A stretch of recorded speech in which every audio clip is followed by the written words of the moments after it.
Hi everyone. Can you hear me? Yes. Hi, my name is Lia Harel. I am 18 years old and I just graduated from high school and will be going to college this fall. And I wanted to talk a little bit today about the role of youth voices in these climate conversations and the impact that youth can have on these conversations and influencing our political scene to get these solutions.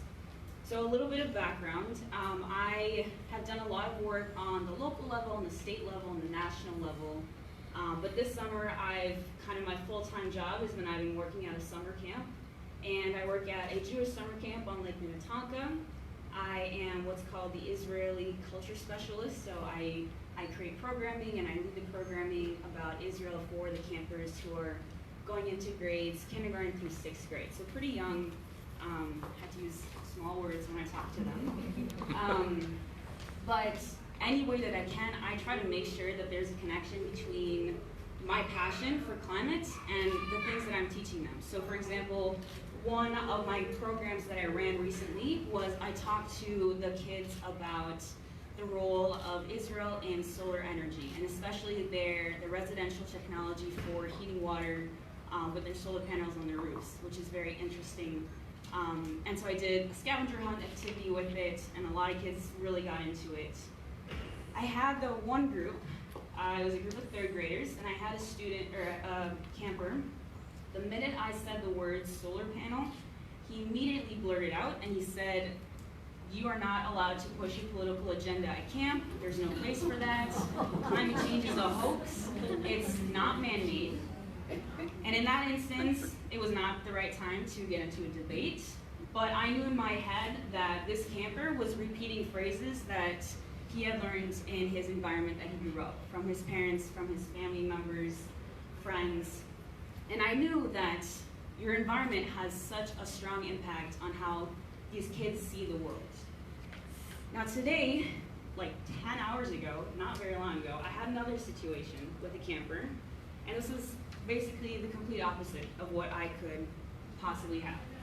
This camper sat down and we started to have a conversation as we were doing our crafts that related to something else. And we started talking about physics because he was really into science, and that led to chemistry.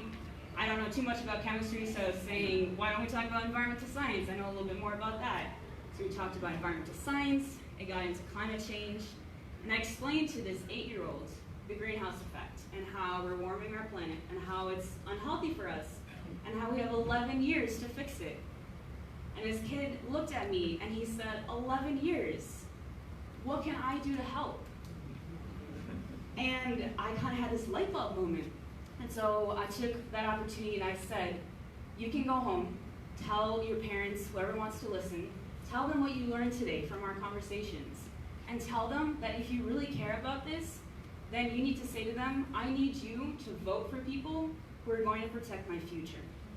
And I didn't say vote for a Democrat, I didn't say vote for a Republican, I just said someone who's going to protect your future, because that is who we need in office. Someone who's bold enough to protect my future and that 8-year-old's future and everyone else at camp and everyone else in the world.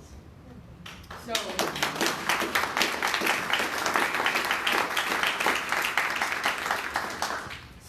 I really want to emphasize this message that yes, parents have an influence on kids' point of view of the world, but kids can also shape their parents' point of view.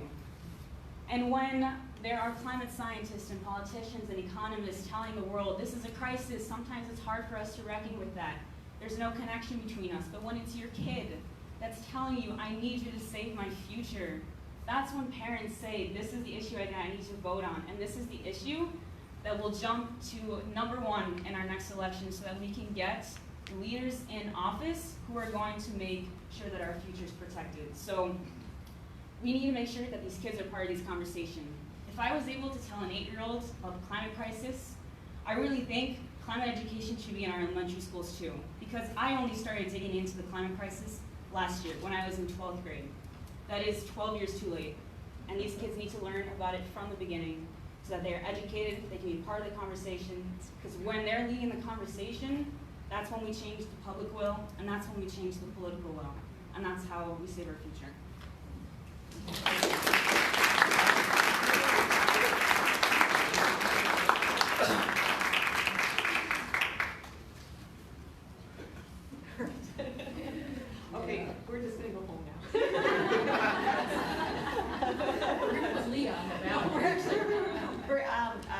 we are also joined tonight with the other representatives of Eden Prairie.